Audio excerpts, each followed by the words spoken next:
I was just looking through my notes. Sorry. We were talking before we went live that, or pre-recorded, that there aren't any. Before we started recording. Yeah. Before we started recording, let's be precise here. Yes, sir. What? Yeah, we're coming to you from the past once again. Yeah. But there aren't any domestic interesting stories. But there was the Biden speech at the HBCU, Morehouse College, that is like totally right up our alley. Oh, well, I mean, but only thing that's people are talking about is the Gaza stuff. And how it is in relation to Gaza, yeah. But I did see Joan Walsh. Do you know who Joan Walsh is? No. Oh God, she was kind of the queen of libtards about 10 years ago, like in the 2010s. She was like the dominant liberal on Twitter and sort of on MSNBC. And her specialty, she's like a Nation writer. She was at Salon originally. And she and I have gone at it on Twitter a few times in the past, but her specialty is the most hilarious, patronizing attitude toward Black people that you will ever see from a white liberal. She's awesome in that. So she comes out with an article in the Nation today. I just saw this about how Biden actually did a great job at Morehouse, despite what everybody's talking about. And it wasn't pandering to Blacks, well, or to Black people, whatever. She said it was actually respecting the power of an important constituency, young Black men. Like that he was. Okay, so first of all, that you have to go out of your way, bend over backwards twice to flatter Joe Biden. And then you actually say that young Black men are an important constituency, a powerful constituency in American politics about Joe Biden, in regard to Joe Biden, the guy who locked up several million young Black men almost single-handedly with the Biden crime bill of the 1990s that everyone knows about by now. I mean, racial liberalism is it's amazing. It's alive and well. Racial paternalist, which is racial paternalism. That's what racial liberalism is. That's the racism we live under. That's the dominant racist regime now. Oh, I do want to talk about racism more broadly too, because I've been thinking about this a lot for some reasons. Yeah, the old racism of scientific racism, the Ku Klux Klan, segregation, Negroes are biologically inferior. That's essentially extinct, except among like frog Twitter. It's nowhere to be found in above ground society. It is totally illegal, banished, culturally shamed, and all that. But racial liberalism, racial paternalism, treating Black people like children, essentially, as if they always need a hand up, lift, leg up, benefits, favors, dispensations, all those things. That's dominant. That's the air we breathe. And it's technically just as racist as the Ku Klux Klan. It's just a different form of racism. But they see race as it is as important to racial liberals as it is or was to the Ku Klux Klan. That's why they're equally racist. It's just a different form of racism. There's also the punishment of whites, sort of the cultural, not actual material punishment of whites, except for people like me in the lower ranks who can't get jobs as professors because we're white men. Which, parenthetically, for those who don't know, twice I've been told that I wasn't going to be hired for a job simply because I was white. Told this at Columbia and at Occidental College. So it really happens. But generally speaking, it's just there's a lot of cultural punishment of whites that go along with racial liberalism, which is another form of racism. I mean, yeah, no, it's not. That's not as powerful as, of course, anti-Black racism historically. But for some of us, it's severely affected our lives for the worse. And in general, it makes us all live in an atmosphere and a culture of racism. It's just it's a new, different form of racism. It's liberal racism. So Anyway, she's kind of the greatest. She's another. Joan Walsh is like the greatest purveyor of that form of racial liberalism, and it's good to see in its most naked form. So that's why I appreciate her. Anyway, sorry, you were saying? Oh, the big divide on that thing wasn't on the Morehouse speech wasn't racial; it was generational.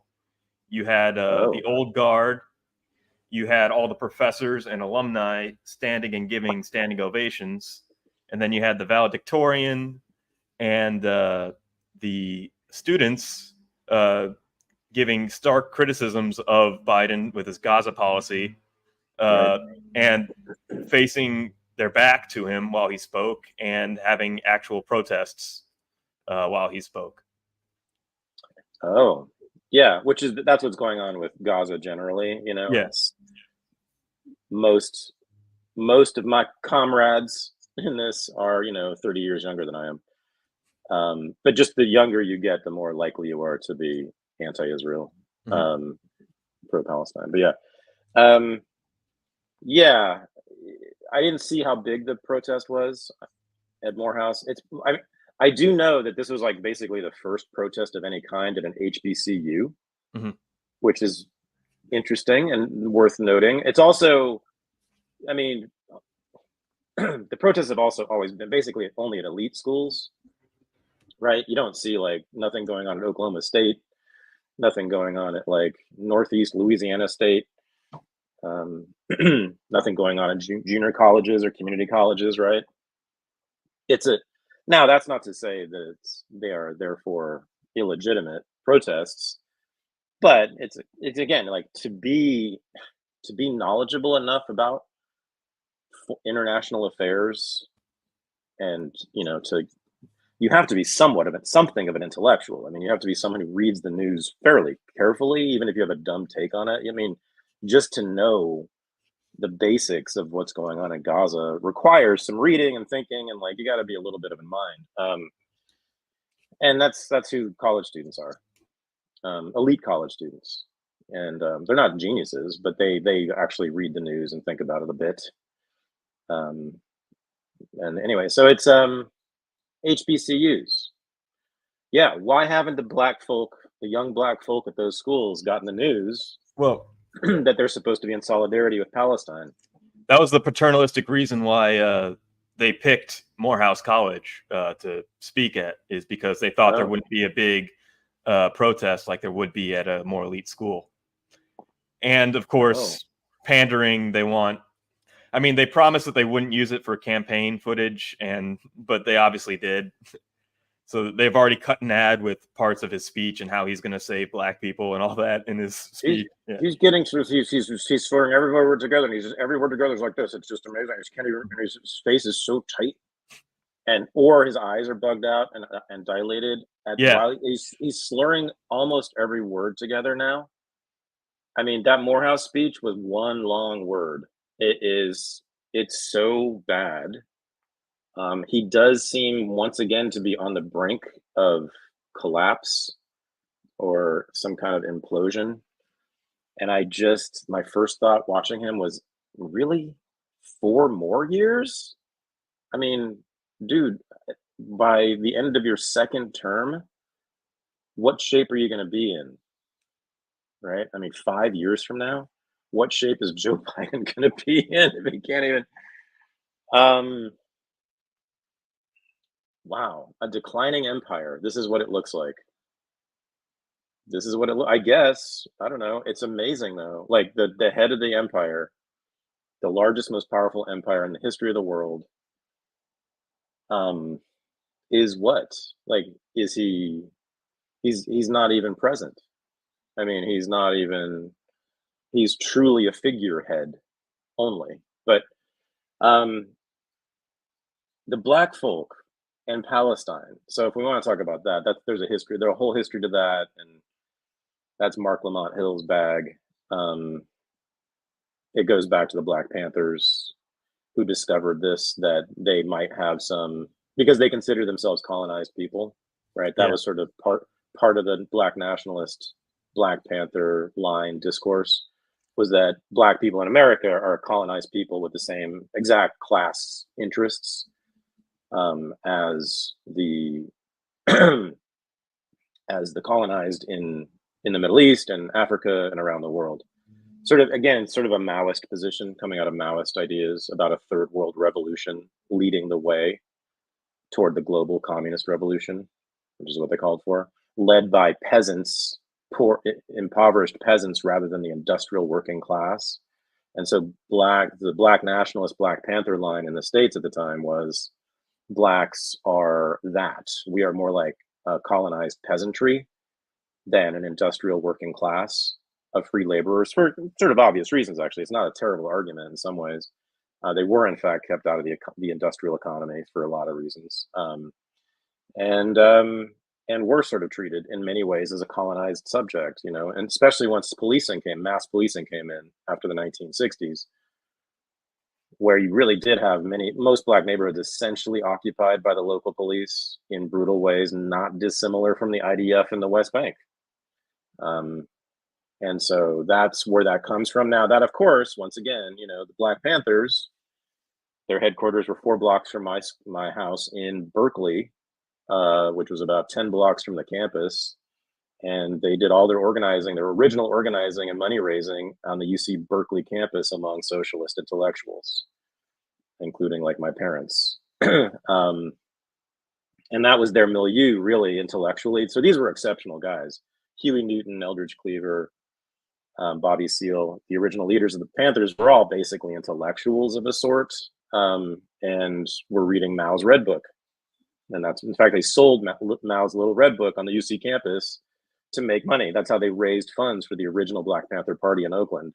They bought their guns that they did cop patrols with from sales from the Little Red Book, Mao's Little Red Book. So truly a Maoist origin to that. But the thing is, of course, in West Oakland to this day, there's just not a lot of people. I mean, there's there's certain communists around. I mean, Oakland is like one of the most left-wing cities in the country. Maybe, Oakland and Brooklyn are probably the 2 most left-wing cities in the country. So yeah, you'll find actual legit Black, born and raised in Oakland communists, people who somehow came across some radicals. A lot of this, though, was like overspill from UC Berkeley, just all the radical intellectuals from there, white intellectuals.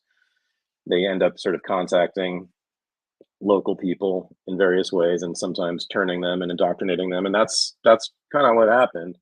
And so you do have that, but 99% of Oakland residents to this day, and I can speak to it because I lived among them recently, are not even political, much less like interested in Maoist politics, Marxist Maoist politics, seeing the world through the lens of a global class struggle between the immiserated and oppressed proletariat and peasantry versus the capitalist, bourgeois, imperialist roaders.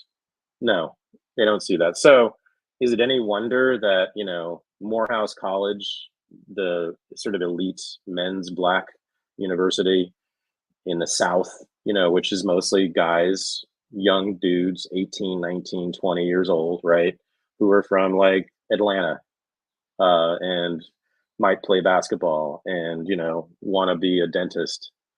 I mean, they're just not political, and they certainly don't have that kind of old school 1960s Black nationalist politics infused in them. They did, and at a time, our friend Kamasi Hill was, he went to Howard in the 80s or early 90s, I guess. And he was, part of like whatever the local Black nationalist student group was, and there's pictures of Kamasi with the raised fist and I think even a black beret or something like that. So there, that was still alive and well when I was in college, and Kamasi was in college in the 80s and 90s, but it's kind of just dead now because that generation has literally died, the Black nationalist generation. So yeah, I mean, it's kind of a failure in some ways of the left to indoctrinate them. And instead, half of Black men in this country have been to prison. That's what they spend their time doing, not, organizing for revolution like they did back in the day. Do you think there's an anarchic element to this, or like a passing of guard that isn't happening, that there's a big generational divide that the older college educated Black crowd is like a big constituency of the Democratic base. It's like the most loyal base ever. And for some reason, the youth don't feel loyal to the Democratic Party. They're raised with more radical post-colonial theory. You know, there's something else going on that explains this. There's a ton of Black radical faculty in this country. I mean, we sort of know about this, right? Every school has multiple Black radical faculty at it now. Now the thing is, Black radical faculty, Black faculty in general, are like worth their weight in gold to any university, right? Because they're just they're all dying for Black faces, and they'll sacrifice any principle for Black faces on their faculty. I mean, that is truly the most valuable thing to any university administration, is the number of Black faces on their faculty. They can't survive without it. And so that means that there's a high premium for them. They get paid really well. They get cushy jobs at elite schools. There's a sort of an unspoken scandal. I have several friends who teach at HBCUs or who are close to HBCUs. Daryl Scott is an old colleague of mine who teaches at Howard now, and Kamasi was around, and they tell me that it's just such a fucking like all the star Black faculty, all the star intellectuals. Look at where they are. They're at Princeton. They're at Harvard. They're at Chicago. They're at Berkeley. They're at Stanford. They're at UCLA. They're at UC. They're never. Do you ever see a Black professor really? I mean, almost never from an HBCU on MSNBC or CNN. No, never, because these people are corrupt, just like everybody. And so the good Black radical faculty don't teach at HBCUs. You kind of get really the dregs for the most part. Not my friend Daryl Scott, but actually, I mean, he used to teach at Columbia, and Daryl's an exception. He's like wrote one of the best books on racial liberalism you'll ever read, called Pity and Sorrow, or Pity and Sorrow. Yeah, I think it is, right. It's about racial liberalism in the 50s, kind of what we're talking about here. But he's unusual. Most of the faculty at HBCUs are pretty bad. So they don't really indoctrinate. They're not charismatic. They don't get the throngs of followers like Cornel West gets, or Michael Eric Dyson gets, or what's his face, Eddie Glaude. He's on MSNBC all the time. He's from Princeton. These guys are all Ivy Leaguers. Dyson's, I think, at Georgetown. It's such a scandal. Like the Black radicals teach at the most elite institutions in the history of the world. The institutions that train the ruling class of the United States. That's where they are.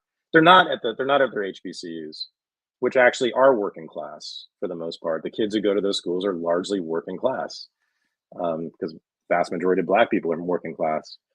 And so, but that means that these kids in these schools, maybe for better or worse, it's not necessarily, I don't want them to being indoctrinated by Michael Eric Dyson, but they didn't get the word on Gaza either. And I guess that's, and again, I don't even need them to, that's fine. They don't need to care about Gaza. I guess it would be nice if they did, but there's a lot going on. I mean, racial politics in this country is so absurd and grotesque, and just racist in indirect subterranean ways, but it's just constant.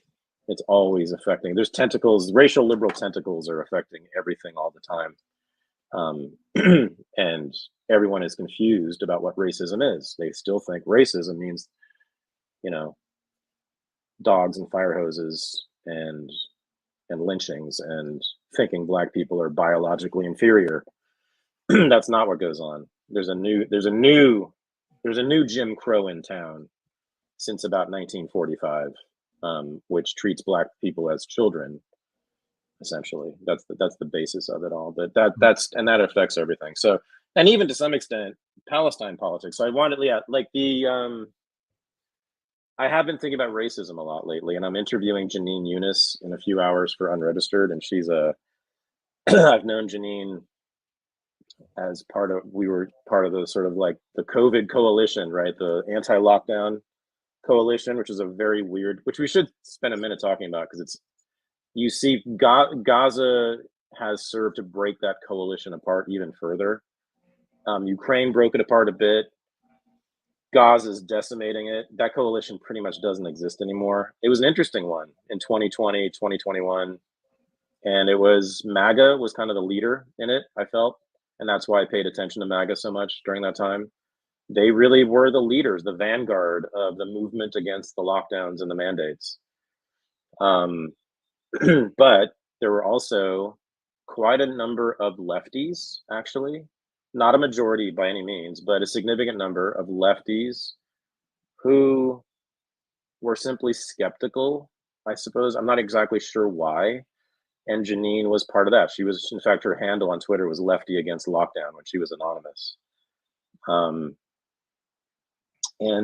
But she, because of that, and she, like with me, gained a lot of right-wing friends, right? I had a lot of, I had MAGA people on my show, multiple MAGA people on my show, and I was getting increasingly close to that wing of the right-wing movement. Now I'm pretty much disgusted by them for multiple reasons, but during that time, yeah, there was an interesting and then you had sort of these weirdo health nut grifter types who became really big because of COVID. It was this whole subculture was discovered, and they sort of gained political power.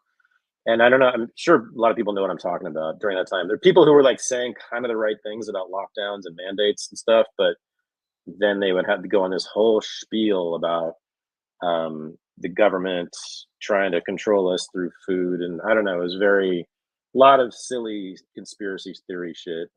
Some of it was fine. So there's this odd mix of like kind of very rational left-wingers like Janine Eunice, and Max Blumenthal was another one. Jimmy Dore was another one.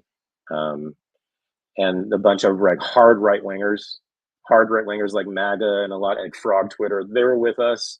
And then these kind of oddball like health nut types.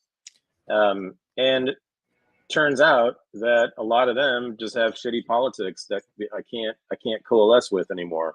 And I don't even want to associate with because the politics are so off for me. And Janine is Palestinian American. Her dad, born and raised in the West Bank, and actually lived through when the occupation happened in 1967. He was a teenager then. So I had him on the show. I was just interviewed him about his story. It's quite amazing. And so Janine, and when October 7th happened and the war started, she saw what I saw was a bunch of people, also libertarians, right? Of course, libertarians are the major part of the COVID coalition.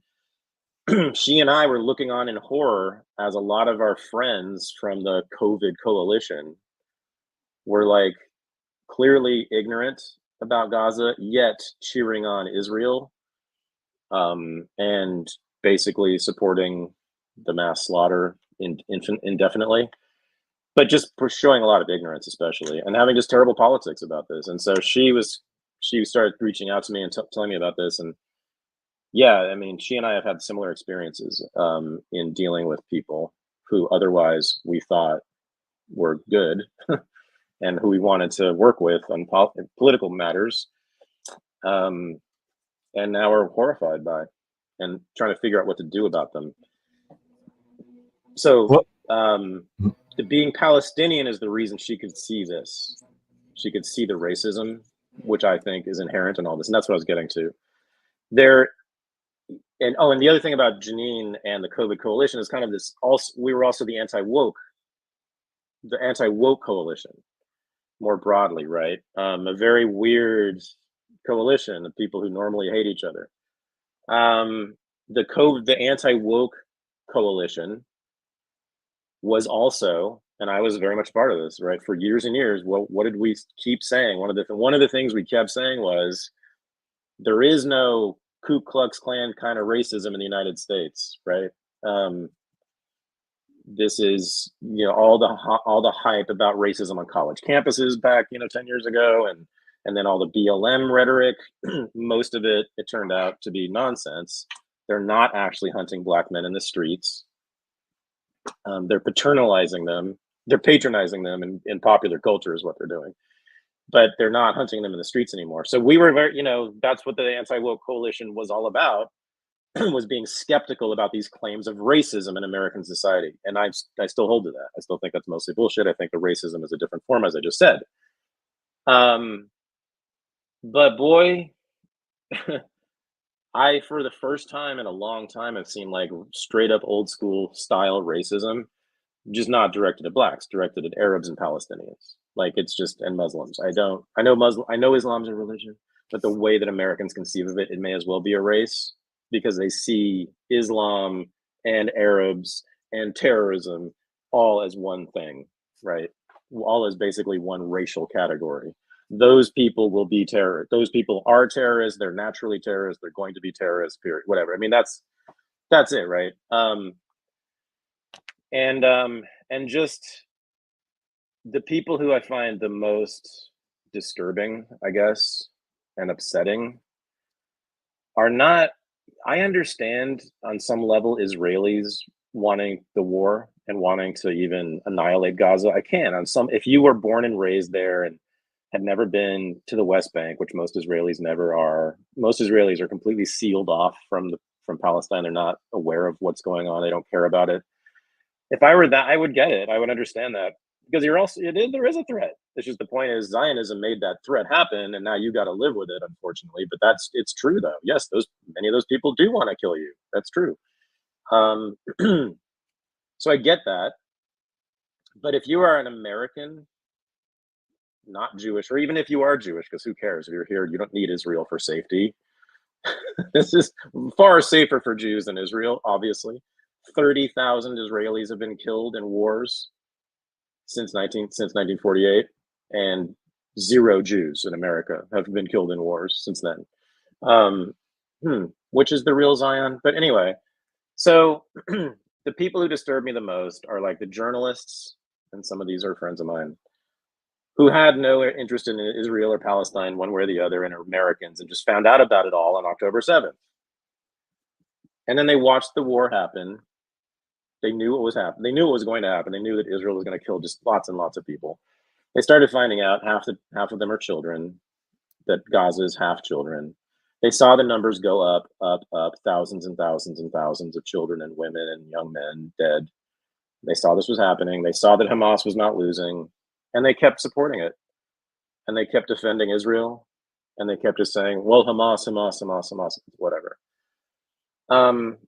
So if you have no stake in Israel, like, in other words, you don't live there, like, I can understand if you live there, I can't really argue against you if you want to prosecute the war. I can sort of understand the emotional pull to that.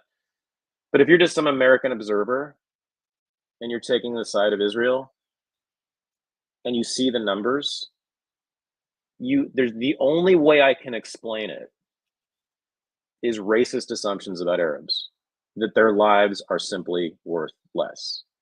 Because we are now at the point where it's basically probably 40,000. It's around 40,000 civilians dead in Gaza. And the number in Israel from October 7th was around 700. And so, as a disinterested outside observer, whose I assume only interest universally would be about, the value of children's lives, and civilians' lives, how on earth do you plug those numbers into your equation and come out with pro-Israel? Unless you have racist assumptions. Is there any other? I mean, I think it's more so I think it's more so the orientation of war is good, that war solves problems, and that all of the great accomplishments in the world were wars. That we're taught to look back on our wars with pride and see them as acts of progress. And like, there's death tolls in the hundreds of thousands and in the millions of these wars. And growing up, we're all taught to excuse them away because of all the progress they brought. Like, 600,000 people died in the Civil War, but that ended slavery. 85 million people in the World Wars, or maybe even more, but that, ended the old way of thinking about nationalism, and it ended fascism, and it ended the Holocaust. And so now we live in a modern world. So, like, we see. Wow. Yeah. That sounds like we live in a culture of martyrs. Yeah. I Yeah. mean, we do. Has anyone been to Arlington Cemetery? Mhm. Like, and by the way, everyone should go. Go to a military. There's an awesome military cemetery in LA too, near the VA building on Santa Monica and what's that? Anyway, and it's just fields and fields and fields of white crosses and headstones. But yeah, it's a nation of martyrs, of course. A culture of martyrs, just like Hamas apparently. In fact, more so because we've killed how many more? Oh my God, like by factors of what, 10, 20, 50 compared to Hamas, of our own people. I mean, we've killed, what is it up to now? 2 million ish, somewhere around there. Million and a half, maybe a million. It's a lot. A lot of Americans sacrificed for other people's freedom, which weirdly they didn't actually gain from our war. Odd. I don't know. So yeah, no, I agree. There's that. I mean, the other argument I've heard on the right, sort of, I suppose. No, even sort of, I guess some yeah, no, and then some libertarians have said this too. Is, and you mentioned this early on when we first started talking about Gaza, is they, and this is an amazing form of like old school 19th century cultural imperialism that ends up being like actual military imperialism, which is they say, oh, well, let's just compare the civilizations. Mm-hmm. Israeli civilization is clearly superior because it's classically liberal, which is like, really? An apartheid ethnostate is classically liberal. Okay, yeah, they do have democracy and the rule of law and civil rights, and within Israel proper, it's true, yes, but obviously in the occupied territory, it's a fucking Bantustan. Whatever. So they're like, okay, but within Israel proper, that's a good civilization, and they have LGBT rights and feminism, whatever, all the good shit that we like in America. And of course, knowing almost nothing, they almost always know nothing about Palestine or Arab culture or any of that. They'll be like, well, and those people clearly are savages because they raped all the women and beheaded all the babies on October 7th, neither of which happened at all. And so they say, well, therefore, we got to be pro-Israel and they can do whatever they want. And now that's not technically racist so far, right? That's culturally chauvinistic and there's an obvious imperialism in there. But the racism comes in inevitably because therefore the people who represent the inferior culture, it's okay to kill them. Their lives are worth less. And believing that the lives of an ethnic group are worth less than another ethnic group is by definition racist. It's also genocidal. I mean, it certainly can be genocidal. I mean, this is the way that whites thought about Indians back in America in the 19th century. Very commonly, their lives are not only worth less, and I said this to Munther Yunus from Palestine. I said, your life as a Palestinian, just like the life of an Indian in the West, in America, was not only worth less than whites, it was a threat. Your life itself is a threat to their civilization because they are settlers. They need to be on the land that you occupy. And so your existence is a threat to them. So you must be removed or exterminated. I mean, it's just the logic of the business of settler colonialism. And that's, of course, what Zionism was. The Zionists, again, said this themselves. All the Zionists described their project as colonialism. Herzl, Jabotinsky, David Ben-Gurion all used the term colony. We are forming a colony. It's incredible how these pro-Israel idiots just keep denying that. Then they even laugh, they mock it. The idea that it's a settler colony. It's like, what else could it possibly be? Those Jews weren't there before. And by the way, this whole idea that like all Jews are descended from Jerusalem. I'm sorry. I mean, there's this Khazar theory. I haven't looked too far into that. Do you know about this? But the Ashkenazi Jew, that's who I'm descended from. Like I'm a quarter Ashkenazi Jew. There's the Mizrahi Jews who are the Jews from Iraq, the Middle East, Morocco. And then there's the Sephardic Jews who went to Spain. We know this from Palestine, they went to Spain. We know that the Mizrahi Jews were in Palestine, went out into the Middle East, and then came back to Israel after 48. But the Ashkenazi, who are the most Jews in America are Ashkenazi Jews. First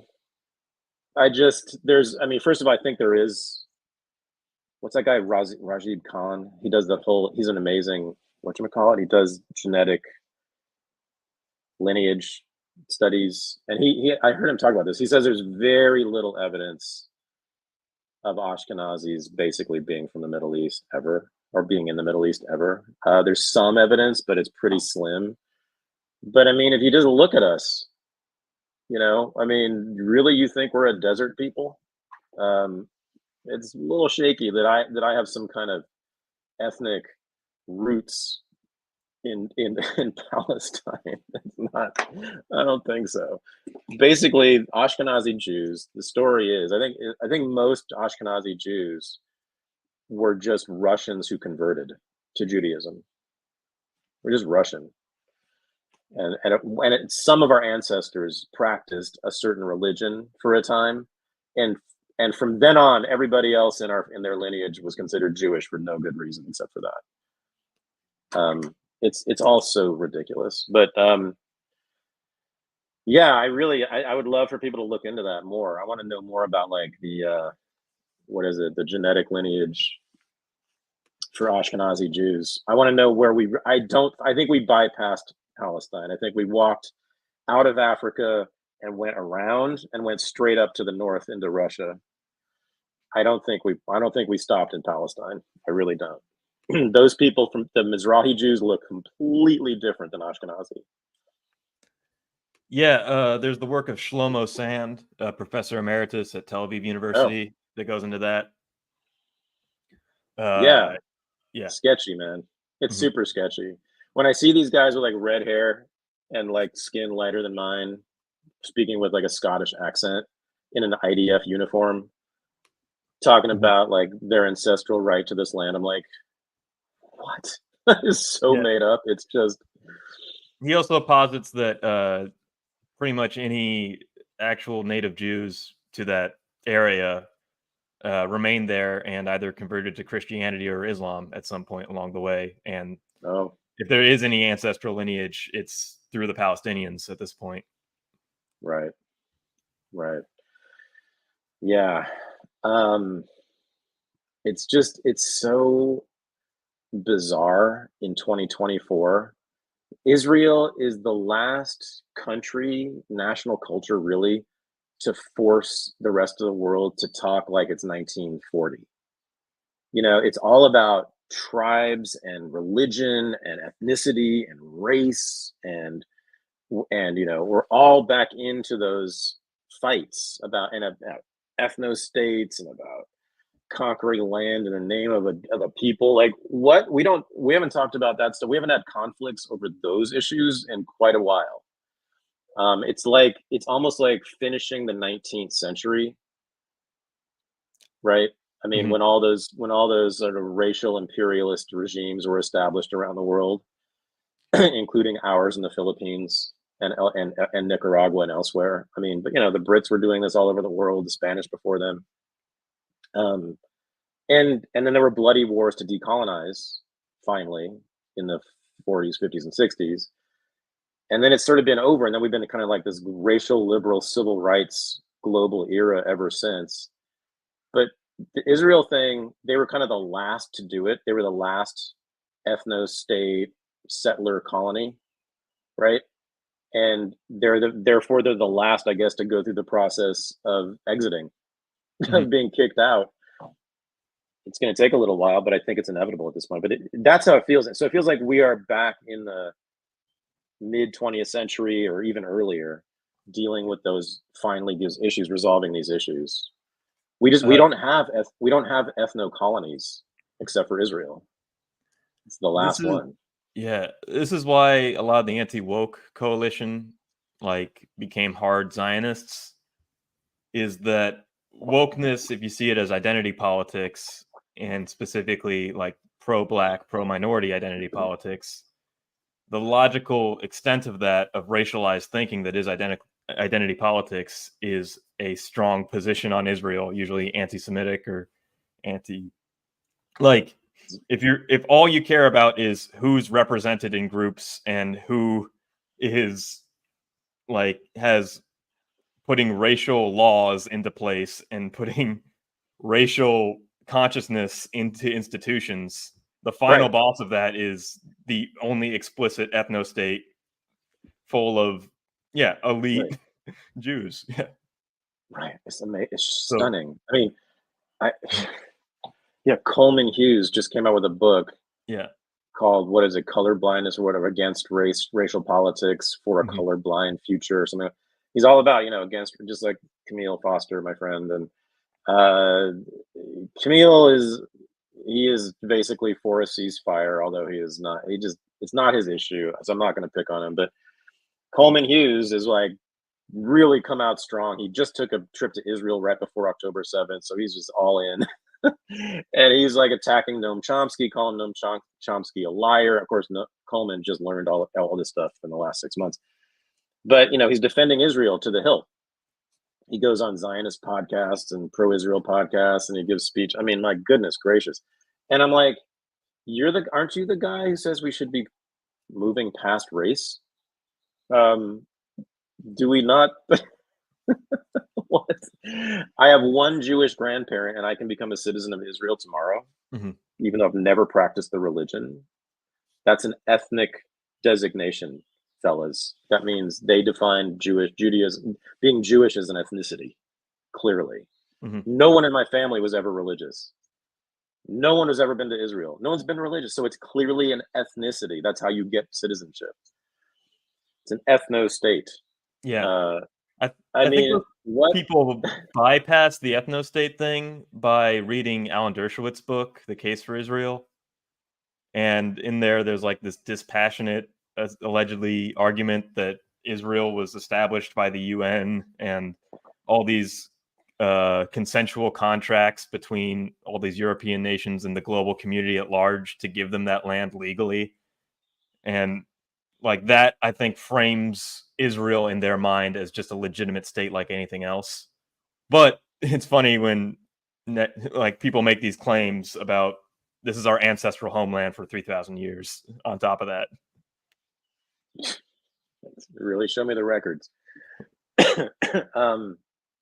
Zionists purchased about 10% of the land by 1948. So, and as far as I know, that was pretty much uncontested. I think of legitimate transactions, it's 10%. So I say, yeah, I mean, they have every right to that land, in my view. So if they want 10% of that land, whatever that parcel is, but yeah. And this is the Ayn Rand, the Rand Institute. That's their argument too, is that the Zionists purchased land and therefore they have a right to be there. I was like, sure, just 10%, not 100%. The other thing that just burns me up about these, they're classical liberals, libertarians, paleo conservatives. I don't know. They're these people sort of on the right who are very smart, otherwise, who are pro-Israel on this stuff. It's like your entire politics is based on this doctrine of natural rights, natural law, right? That we are all imbued with rights to freedom, free speech, property, right? That's John Locke, that's Adams. That's like the core of classical liberal thinking, that's every intelligent person on the right basically is a classical liberal of some sort. It's not my politics, but it's a lovely politics. But it's like, and now they come to Israel and they're like, oh, no, except Palestinians. No, they don't get to have the rights. 5 million Palestinians in the West Bank and Gaza have zero civil rights. That's not even contested. They're under military occupation and have zero civil rights. If you get arrested by the military and you go to a military court and they don't even have to charge you. And you can't vote, you can't do shit. There is nothing. No freedom of speech. They shut down or bomb media offices all the time. They blew up the Al Jazeera tower in 2014. and they just shut down Al Jazeera inside Israel, and then they just seized all of the Associated Press's equipment just a few days ago, which had shots into Gaza. They had some camera stations that looked into Gaza, and Israel seized those cameras. This is the Associated Press, for God's sake. Mm-hmm. So our right-wing friends in the media who are pro-Israel and support this war, but are classical liberals otherwise, and really love the Bill of Rights and think they're universal, and everyone should have freedom of expression and the right to vote and the right to bear arms. Everyone except this one people who don't deserve it because they've been bad. All of them have been bad. It is just remarkable. And again, I can't explain that in any other way than as racism. How else? I mean, why is it that Palestinians are the only people on earth who don't deserve the rights that you hold to be so sacred? What? They have, they don't want the wall to be brought down around Gaza. There's a wall enclosing all of Gaza, and there's machine guns guarding the wall, and they're topped with barbed wire. And you can't even sail out of Gaza because the Israeli Navy doesn't allow any boats out of Gaza past like 100 meters. I mean, but these classical liberals, some of them libertarians, lovers of the Bill of Rights, the universal rights of man. Oh yeah, no, we need that wall around those people. No, that's that's these lovers of liberty. Like that's their most sacred value is liberty, individual human liberty. Oh no, we have to have a wall with barbed wire around those people, and we have to be able to shoot them like fish in a barrel whenever they act up too. And no civil rights for them whatsoever. I mean, it's like, and they also can't understand why Gazans are so crazy and violent and angry at Israelis. They can't understand it. They just think they just assume it's just something about the Arab character or the Palestinian character. It's just the way they are. It's the way they are. They just hate Jews. They hate Jews and they just want to kill Jews. And this is the way these people talk about this. It looks a lot like the way most white people talked about black people in about 1930. I just don't. Do you see any other explanation? Ultimately, all these arguments rely on racist assumptions about Palestinians and Arabs. I think there's an element of philosemitism in there. Also, there's a paternalistic element of philosemitism that you talked about on the right last week, where they're the perpetual victims that must be saved for a lot of right-wingers. But philosemitism, that's an odd thing because that is a real change. You know, I've studied the Roosevelt State Department, which was notoriously anti-Semitic, like outwardly, and that's why they didn't allow any Jewish refugees from Nazi Germany in ever during the war, except for a handful of scientists to build the bomb with. And, you know, Eleanor Roosevelt was very anti-Semitic, made lots of like anti-Jew jokes all the time. Franklin was very anti-Semitic. He was on the Columbia Board of Trustees, and he voted to institute a quota to keep Jewish students out of Columbia. You know, and this is known. I mean, before World War II, that kind of anti-Semitism was absolutely common, normal, and respectable in Americans, especially elite circles. Like people in the South and the Midwest, and even a lot didn't know about the old stereotype of country clubs that exclude Jews. That old stereotype. Yeah, exactly. It was very much a blue blood, just like in Britain too. Anti-Semitism was very common among the English upper class before World War II, and here too. So that's, and now you find sort of the opposite. Oh, there's a in France like too. Casual, yeah, huh? French anti-Semitism as well. That was like a purely elite phenomenon. Yeah. Right, and now now it's the other way around. Now it's like a casual philosemitism. Yeah. Now they sort of casually admire and love Jews. Hmm. Um, Michael Tracy talks about how he's always confused for a Jew. People always assume he's Jewish, and he Hmm. says it's the greatest compliment I've ever received. I'm so honored by this. I'm like, Yeah. really, Or why? Glenn Beck was like groveling and begging for Israeli citizenship, and said that would be like the highlight of his life, like the greatest achievement he could ever have is to be part of Israel and to be part of to be recognized as part of that long tradition of yeah. It just imbues them with so much meaning to be the good guys. That's what it is. They're like the new cowboys. The Mhm. Israelis to them are the new cowboys in town. They're the good guys. Is that why they have these romantic attachments to Israel? Well, I mean, Glenn Beck and any like the Christians, the evangelical Christians, Glenn Beck's a Mormon, but still, I mean, they're like the Oh. good guys in the Bible. So it's like joining. Mm.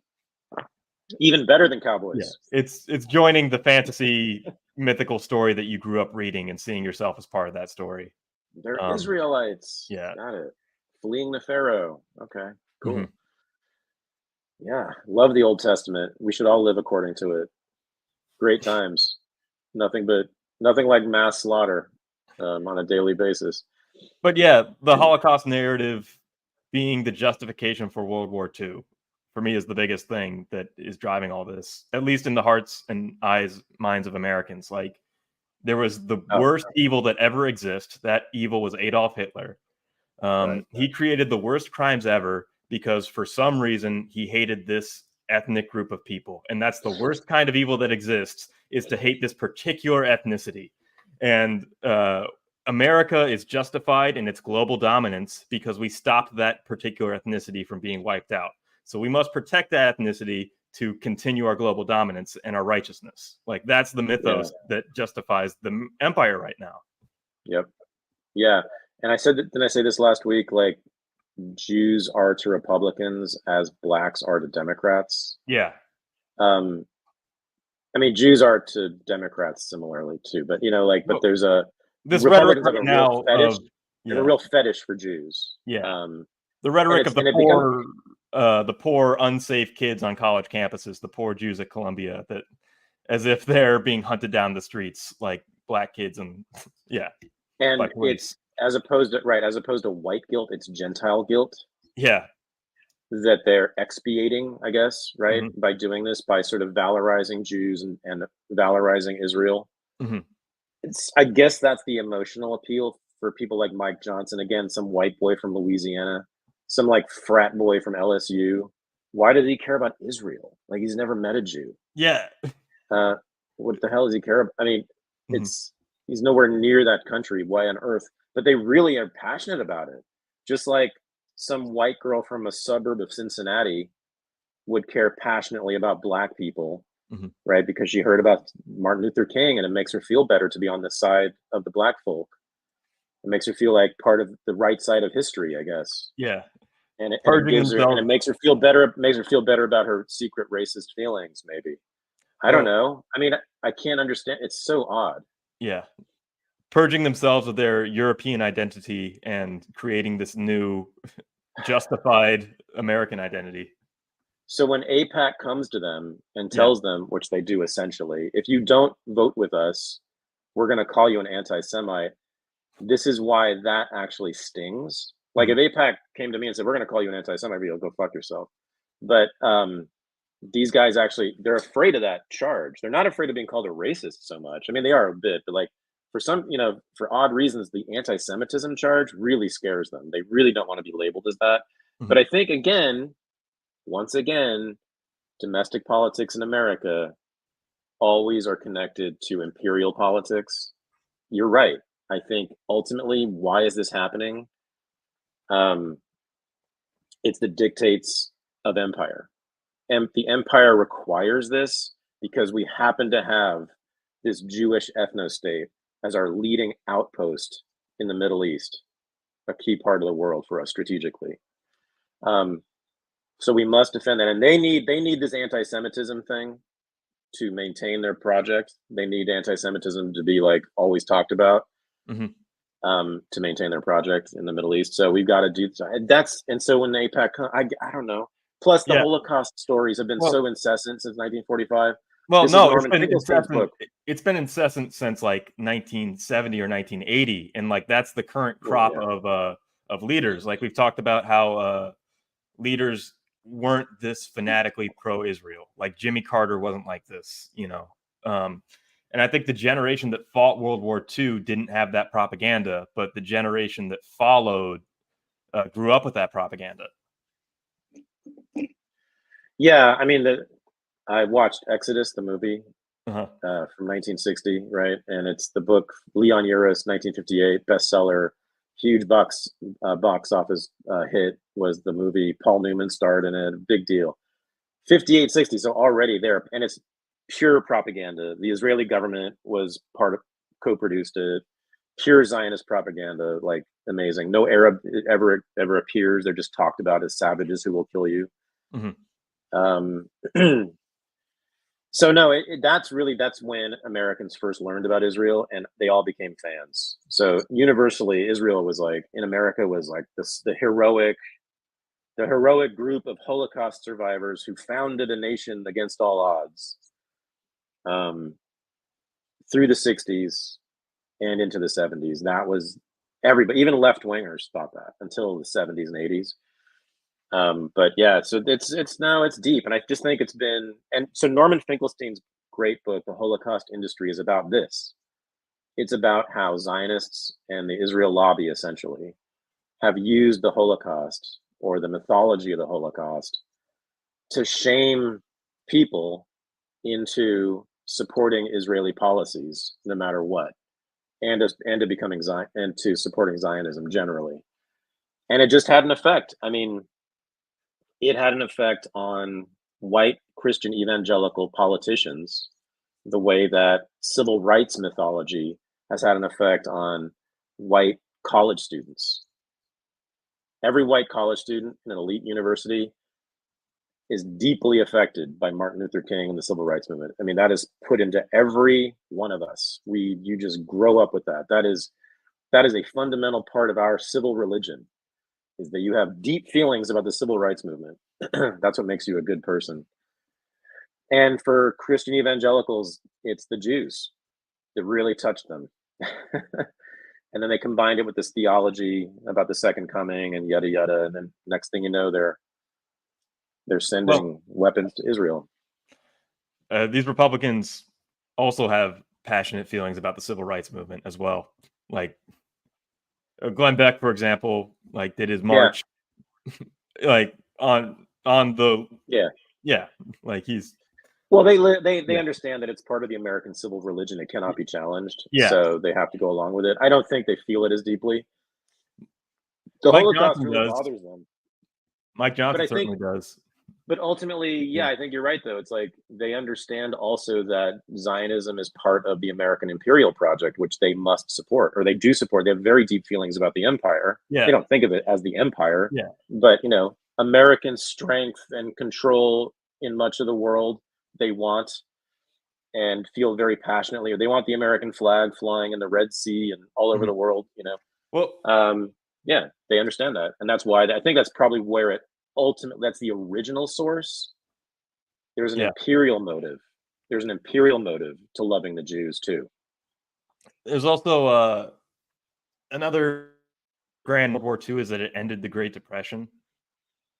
So that it was good for the economy, and that there's nothing better. And so now we see it. There's nothing better for America than for there to be a war happening. We have weapons manufacturers and exports, and it's good for the economy. And you better support the war because it's going to help all your constituents in your district. And like, it wasn't until like I got into Austrian economics and learned what a broken window fallacy was that fell apart for me. Like, you don't make the world better by destroying things and using your labor to go out, shipping all your productive young men to another part of the world to destroy things. That doesn't make the world more productive. It just rearranges capital so other people prosper. Yeah, and war is always good only for one business, which is defense, which is arms businesses. And I've done the research on this. That's why businesses in major industries, major capitalists have opposed every war in American history until the very end, until the war started, because then they were forced to support it, except for, of course, the arms manufacturers. Mm-hmm. People don't realize, I mean, Marxists are so stupid about this. They always assume that big business supports war. No, they always oppose it because it screws up business. Yeah. Radically. I mean, it fucks up transportation, communications, all the things you need to operate your business. Yes, some banks, yes, of course, especially in World War I, JP Morgan, et cetera, yes, were behind much of the financing of the war for sure. But actual capitalists, not just financiers, but real capitalists, no, they almost all opposed the war, except for the guys who made the guns. And they all opposed the war until the war started, which is when everybody is basically forced through cultural conformity to support the war. But yeah, no, it's terrible for business. Mm-hmm. War is terrible for all businesses, except for the ones who benefit directly from it. So another terrible myth of the left. Well, I mean, that's the left, but it's also, I mean, I think Republicans believe it too. I think Republicans have that seared into their understanding of history, is that World War II got us out of the Great Depression. Like, I don't know anybody who would challenge that on the Republican side of the House of Representatives. Oh, I see. Yeah. Yeah, that's still a common, almost a consensus belief. I mean, it did, in a sense. I mean, it's military Keynesianism. Yeah. Rearranged the economy to such an extent, but on a global scale. Mm-hmm. So, I mean, it did for Americans, I guess you could say. It certainly didn't for Europeans. I mean, the European economy in 1945 was not so great. Mm-hmm. Right. So we destroyed that whole continent, essentially. And in doing so, made ourselves the preeminent power. And we experienced no destruction. We exported everything. Now, we killed a lot of our own men. That's true, workers. But the working class was so big, the labor force was so big here and also women absorbed it. And you also had blacks from the South who were ready to take a lot of the jobs, enough of the jobs that the economy could still go. So, and also we lost way fewer men too than the European countries did. So it was just much less of a hit. So that's why war for us, for the US, has worked ultimately for the economy. Mm-hmm. It's a reorganization of capital, a violent reorganization of capital. But for us, it's globally, and we export most of the damage, most of the destruction. Right? Does that make sense? Does that fit with Austrian? Yeah, I mean, that's a good way to explain how the post-war boom happened. But like, you never run the counterfactual of what if we had just stayed home and stayed productive and deregulated. Oh, yeah. Just look at Switzerland. Yeah. How have they done? Mm-hmm. Pretty well. My God, if you ever go to Switzerland, I've been to Zurich once. It's like, I mean, the streets look like you can eat off of them. I mean, it is just the wealthiest country from the bottom. And now I think it's the wealthiest, or it's the most expensive country in Europe to live in, mm-hmm. because it's so wealthy and beautiful and perfect. I mean, it's just an incredible wonderland of a country. They've remained neutral, right? Through all the wars of the 20th century, no one ever fought in Switzerland. And gee, is there a coincidence there? No. I mean, of course, it's because the mountains. They have the luck of the natural barrier of the mountains. But again, if they made a choice to stay out of wars. They could have joined the wars. They didn't, and look what it got them. Great example. Imagine if we had just had a purely defensive army. Mm-hmm. And military that was only stationed within the United States borders. Like, how wealthy we would be. And I think, Hitler and Churchill would have destroyed Europe regardless. So if you want that competitive advantage, we'd probably still have it as far as exporting. Yeah. I mean, so there was an immiseration or impoverishment of the U.S. to some extent, of course, from the wars. Mm-hmm. But I guess what I'm saying is our ability to export most of the violence through our economic dominance, because of our economic dominance, made us relatively wealthy Yeah. Right, compared to the others that we Yeah. exported our violence to. Yeah, so it's the comparative advantage of being the empire, Mhm. the dominant empire. But like still, like, you could explain all that, and still the one sentence summary running in the back of people's heads is World War II got us out of the Great Depression. It was good for the economy. War is good. Oh yeah, right. Yeah, I mean, well, so then it is good in that it did World War II more than any other did in fact usher in all sorts of massive changes in Yeah. culture, in technology. I mean, my God, technology alone, the technological advances of World War II is a large reason why the 50s were the 50s and the 60s were the 60s, which were, the great utopian abundance in American history was during that time.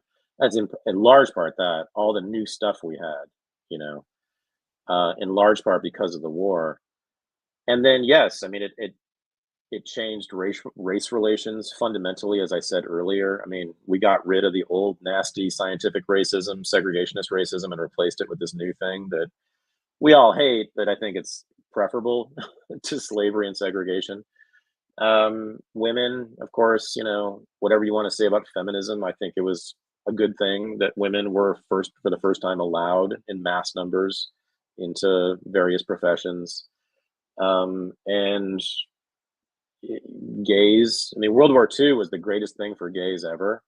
Mhm. And that's a big thing in my book, Renegade History. A lot of men were suddenly found themselves in barracks with other men and found out who was gay pretty quickly. And all the gay nightclubs that really formed the gay subculture of today were formed around Navy bases, like in San Francisco. So that's why San Francisco and San Diego have very large gay populations. Oh.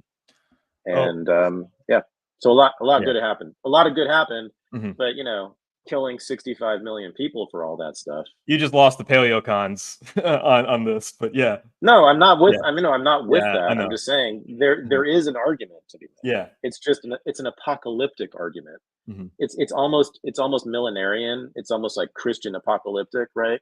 Mhm. Wow, we're gonna live in a new world after 1945, and they're right. It was a new world in which major things were better, and it looked it almost everything looked different. It was revelatory. It was, Mhm. but we got to kill 65 million people around the world to make it happen. To make it happen, like it's really a second coming rapture kind of story, Yeah. right? And it's America will be the new savior, the Jesus. I mean, America is the Jesus figure. We will lead all nations to the promised land. And that's what happened. I mean, you can see post 1945 in those terms. And I think that's how people do see it. That yes, we had to kill just biblical numbers of people, but we now live in a new world, a new land, a new age, Mhm. ushered in by the new God, the US. Yeah. I do think on the deepest level, that's how people internalize it. Uh-huh. That might be how some of the Western elites are thinking about this giant, nearly global conflict that is unfurling. We haven't got to the news in that, I was like, gonna say, yeah. let's do it. Yeah. So the ICC, I guess. Okay. And then, well, Vicky Newland, I don't know if you have this Mhm. clip or what she just called for um, the US to support Ukraine in striking military bases inside Russia I saw Blinken say because that.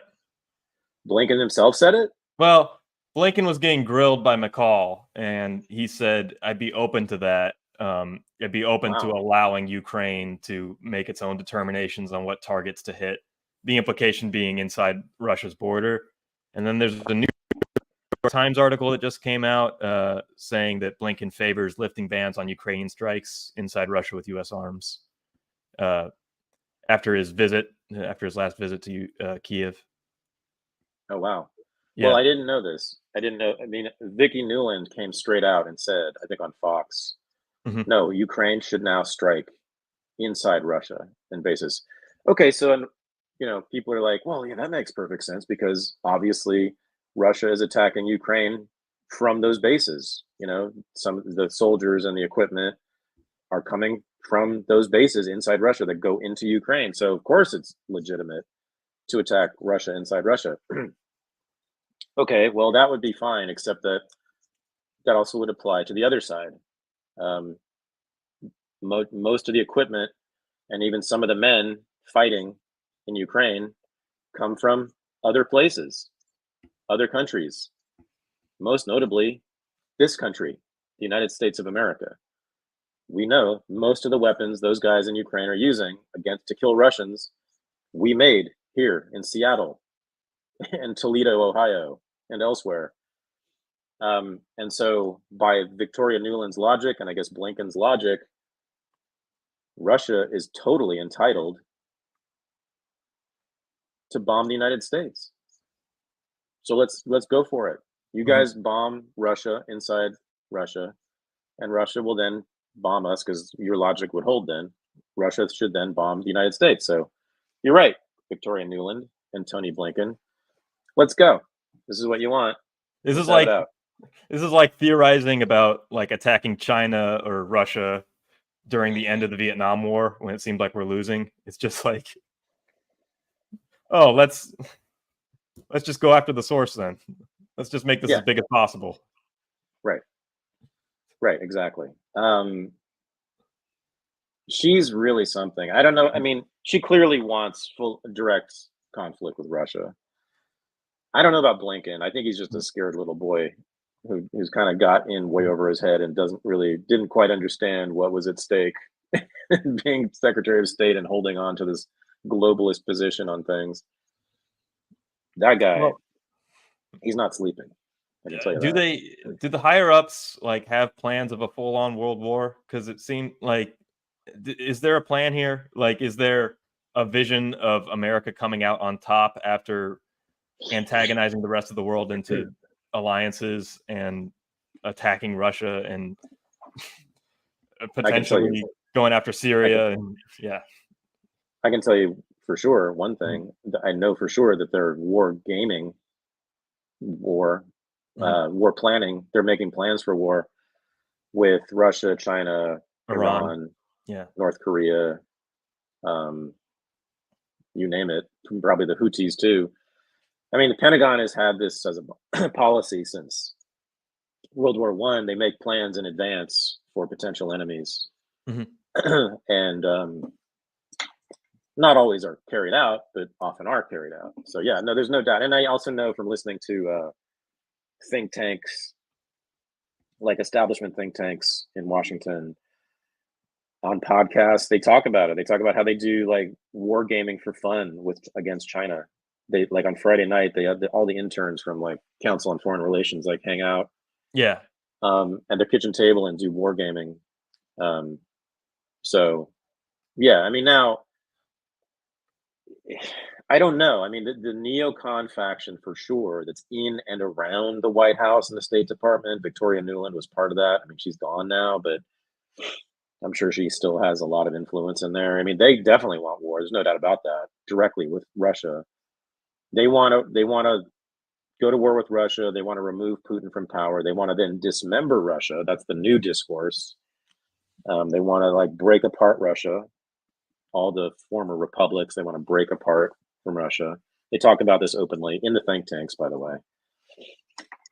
So that's like the neocon faction, the hardcores, led by Nuland, Kagan, John Bolton, Mike Pompeo. And then you got the Tony Blinkens and the Jake Sullivans, and they're called the neoliberals. And of course, they agree with the neocons in general on sort of what the American empire should be. But I think they sort of disagree with the neocons on tactics. And so they're just very hesitant. They're scared of war the way the neocons are not. In part, maybe because they just have a distaste for war, but probably because they're very worried about the electoral consequences of war. Jake Sullivan was Hillary Clinton's campaign advisor before he became national security advisor. So he's really a campaign guy for the Democratic Party. That's his main function in life. He's Hillary's main dude.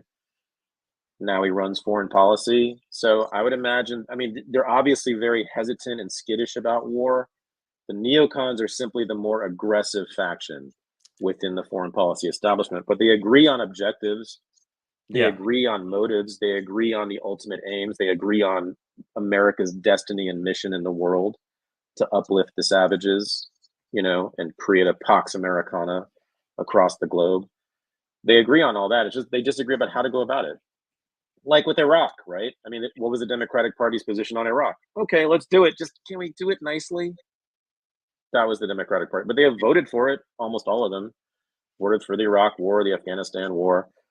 And of course, you know, Vietnam was the Democrats' war. So they're not opposed to any of this. In fact, it's their idea in the first place. The Democratic Party invented the idea of the American empire. Are we hearing echoes again? You're kidding me.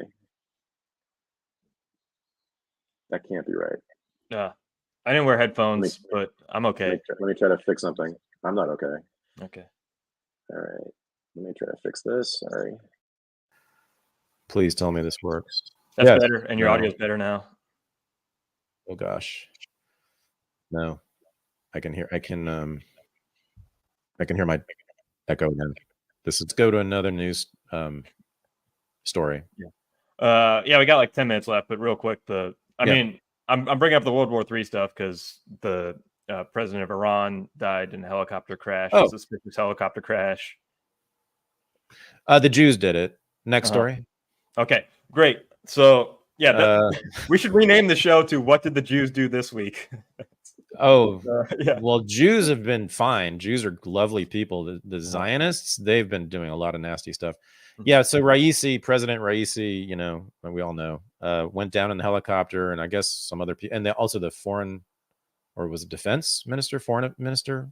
Yeah. Foreign or defense, one of the top foreign policy people.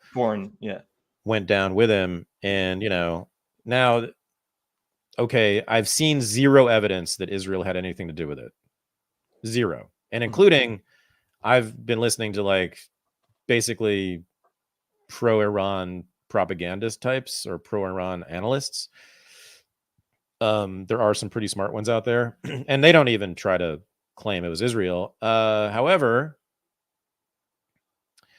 Azerbaijan, which is where he was right near Azerbaijan in the mountains, has a very, very, very close relationship with Israel. And there is, in fact, a large Mossad base in Azerbaijan. And the IDF, I believe, has a base in Azerbaijan. And they have close coordination with Azerbaijan. So I would like to investigate that a little bit before we sign off on this. But, you know, it looked like the Kobe Bryant crash. It was a mountain with a ton of fog and a helicopter trying to go over it. Now, also, apparently the helicopter was a 1970s model. A Bell helicopter, I believe American made.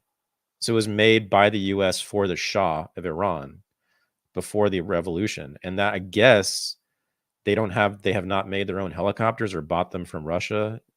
But yeah, apparently the guy was flying around in an ancient helicopter, in part because of sanctions. And I don't know. I sort of surprising to me. I feel like they could afford another helicopter if they wanted to. And someone said this though.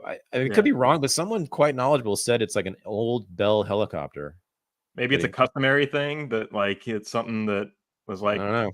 Yeah, I don't know. That's all I got. Now the other thing is it's not going to change Iranian politics. What I do think is important, because this is what's, I think we will see more clearly the split in Iranian politics when has his funeral happened? I guess it hasn't, has it? They're burying him now. The funeral hasn't happened, I don't believe. Okay, right. So we just saw last year, was it? All the protests in the streets in Iran against the regime, led by women, mostly against the hijab law, but against the morality law in general. And there's a big debate, and I'm very curious about this, about how much of that was astroturfed by U.S. NGOs, led by the National Endowment for Democracy, which is directed by the CIA. So we know that they're very active within Iran, cultivating these organizations within Iran that are activist against the regime, which, you know, would be fine, except that the U.S. is supporting them and funding them, and that's the problem. And so we don't know how much of those protests in the street were actually organic and real. I know some of it was, a large part of it was, but how much of it was really manufactured, right, by the CIA, essentially. So we'll get a... Yeah. What's that? Oh, on that note, there's the Robert Fico assassination attempt, and there's the attempted coup in the Congo. There's all these weird coincidences that have like CIA written all over them, but no clear evidence yet as to what's behind them. But it seems like there's these weird tectonic little shifts happening behind the scenes. Yeah. So, I mean, I've been saying for years, and I'm writing about it now, that Iran is undergoing a slow motion revolution, but that's one that's ineluctable, one in which people are simply choosing the good life, of Western style popular culture and consumer goods and all that stuff and freedoms over Islamic fundamentalism in Iran. And you kind of see that in civil life in Iran, like street life, the way people actually live in Iran looks a lot like LA at this point. There's really, like in Tehran especially, it's a very modern, free city. So when Trump assassinated Soleimani, their military chief, there were massive demonstrations in the street for his funeral. And I want to see how many people come out for the funeral of Raisi. Yeah, it'll give you a pretty good sense of what the sort of politics in the street are in Iran. There was reports of fireworks going off when the helicopter first went down, but there was also mass prayer in the streets. Yeah, you're going to see both. I mean, I'm sure that most Iranians don't care one way or the other about politics, just like people all around the world. Most people simply aren't political, guys. Everyone, that's the first thing to know about politics. Most people in the world, this goes for everywhere except for maybe in Gaza. People don't care about politics one way or the other. They usually just want to avoid it. But those who are political in Iran, I'm guessing there's quite a few on both sides.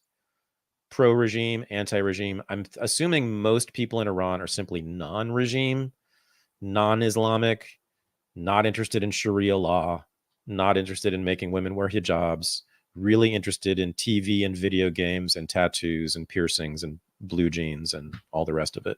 And hip-hop. There's a huge hip-hop scene in Iran, huge heavy metal scene in Iran. It's very, very Western by now. And so the mullahs have almost no chance of maintaining this Islamic revolution for very long. It's just eroding constantly every single day. More and more Westernization creeps into Iran all the time by every report. And so in a sense, the politics that we all debate about and threaten to go to war over are irrelevant because the people are just choosing with their feet, with their wallet, with their time, with their energy, stuff that is not Islamic. They live lives in ways that are simply not Islam or contrary to Islam, that are, haram, that are terrible, that are subversive of Islam. They're not in the streets protesting. They're just watching American videos, and they're like probably downloading a lot of porn and like dressing, and the women are dressing like Western women, which is the worst thing. They're just moving away from Islamic fundamentalism and from the regime. And the regime just continues to operate sort of like as a zombie regime, I think, with very little support among the public, but enough support in the institutions that they keep going. But there's zero reason to intervene against that regime. If you worry about the freedoms of the people in Iran, don't worry. They're taking their freedoms for themselves. They're doing just fine. I see no reason to go and save them. And they're no threat to the region in any serious way. They're a threat to Israel for sure. And they're a threat to the Saudi dictatorship. And they're maybe a threat to the UAE dictatorship for sure. But they're not a threat to ordinary people. I have no reason to be afraid of Iran in that region or anywhere. So we'll see. I want to see how many people come out in the streets for him. And I don't know exactly what that says, but it certainly said that there's enough support for the regime to keep it going for a while. And that the CIA has only been limited in its success in convincing Iranians to become revolutionaries against their government. Mm-hmm. But I am really curious about the works of the NED and all the NGOs that work with the United States. They have, and also in Georgia, this is another thing, there's a huge thing, huge protests in Georgia against the government, which is essentially pro-Russian. And there's a law that they're trying to pass in Georgia that requires NGOs to register as foreign agents if they receive funding from foreign governments, which like every government has on the books. We have a book. It's called FARA, the Foreign Agent Registration Act. Mm-hmm. If you receive funding from a foreign government as an NGO, and your name is an APAC, and you're lobbying, right, exactly, and you're lobbying inside the United States, don't we all want to like have it known that that's who you are? That's what the law is. And so there's huge protests in the streets against it, and like it looks like hundreds of thousands in Georgia, which is not a big country, so it's pretty impressive. Now, and they're carrying EU flag. They don't want to join the EU. They want to be European. They say that they're pro-US. They're anti-Putin, pro-Ukraine. And I want to know, like, how many of you were told to think this by an NGO that was trained in Washington, D.C.? There's activists that are paid. These NGOs have a lot of money, and they pay people to be activists against Putin, against Russia, and to be in the EU. Now, there's some genuine interest in being in the EU among Georgians. I've been to Georgia, by the way. I've been to Tbilisi. It's a beautiful place, with a long history of violence and conquest by the Soviets, by the Russians, and now they're somewhat independent. But I want to know. It's very opaque exactly how deep the penetration is of the NED, the CIA, and all these NGOs who work for the US inside these countries, but they're everywhere. We know they're everywhere, and they're well-funded. And what's going on is these countries have to deal with this. These foreign agents who are working for a foreign adversary government. What do you do of course, the state has to crack down on them. And that's largely what Putin has done in all of his notorious crackdowns on protest and free speech and crackdowns on the media. As far as I know, almost all the people he's cracked down on were working for the United States or Great Britain, like had direct connections to foreign adversary governments. Like, of course they have to do that. And we need I want a full accounting. This is what I would, if I were in Congress, that's what I would be doing. I would be calling for a full accounting of what all these NGOs allied with the United States are doing, how much money they have, how they're spending it, how many of these protests in Georgia and in Russia and around the world in all these different countries were egged on, provoked, paid for, astroturfed by ultimately the US of A, our tax dollars. This is what is unknown, and I keep looking for this information, and it's very hard to find, of course, because it's all ultimately CIA and therefore classified and secret. It's the great subversion and fraud in American foreign policy. They use that to make us to shape the way we think about these countries. Oh, look, Putin's cracking down on protest. He just shut down a newspaper. He closed a TV station and locked up a dissident like Navalny. Navalny, we know, was working directly with British foreign intelligence. Like, well, of course you're going to get locked up if you do that. And maybe you should even, I mean, according to the state, right? And so, but it's just an incredible game that they play, that the foreign policy establishment plays. And the UK is very much involved in this too, of putting all these activists on the ground inside these countries to overthrow the government in those countries. These are regime change operations, right? And then when the regime locks them up or throws them out, they scream about what a tyrant Putin is, or the Georgian government is, like, and people believe it. It's incredible. It just keeps going and going and going and going. What a scam.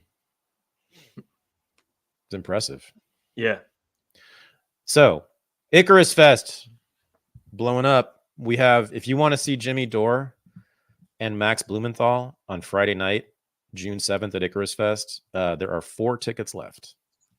So that's the VIP, the Friday night VIP ticket. Mm-hmm. There are only 4 of those left.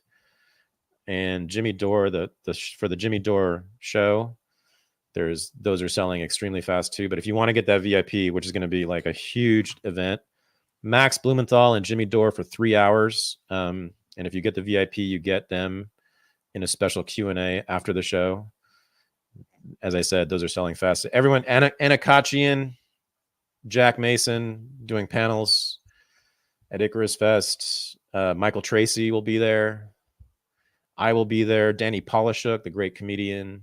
Robbie the Fire Bernstein will be doing a live podcast and a stand-up set. ICARUSFest.com. It is on. Yep. We have, real quick, I think we haven't been showing this, but it came out in your email thing. Oh, come on. Promo code unregistered 2024 is what I'm trying to say. Yeah, that gives you 10% off 10% anything. Off. Yeah. Unregistered 2024. Plug it in. Mm-hmm. It's going to be awesome. It's 2 days, only 2 days this year, which I think is much better. Friday and Saturday are just jam-packed with good stuff. So it's going to be awesome. In a little less than 3 weeks, I think. Yeah. 2 weeks from tomorrow. Yeah. Wow. That's fast. Isn't that crazy? I know. Yeah. We've been planning this for a year and all of a sudden it's upon us. Yeah. Mm-hmm. So, all right, man, we got to go. If you want to hang out at Unregistered Live after this, go to patreon.com/unregistered and become a patron. Even at $5, $5, you can join us in our weekly Zoom meeting where we hang out after Unreported. So check it out. And thank you, Michael. Yep. Thanks. Fun. Yeah, knocked it out. And yeah, man, it's good to be in the past. Yeah, in the past. It's good to be in the past. I like the pre-recordings. Uh-huh. All right, dude. Nothing crazy has happened in the few hours in between, but yeah. Exactly. Yeah. Right. All right, dude. Thank you. See ya. Yeah. Thanks. Peace. Bye.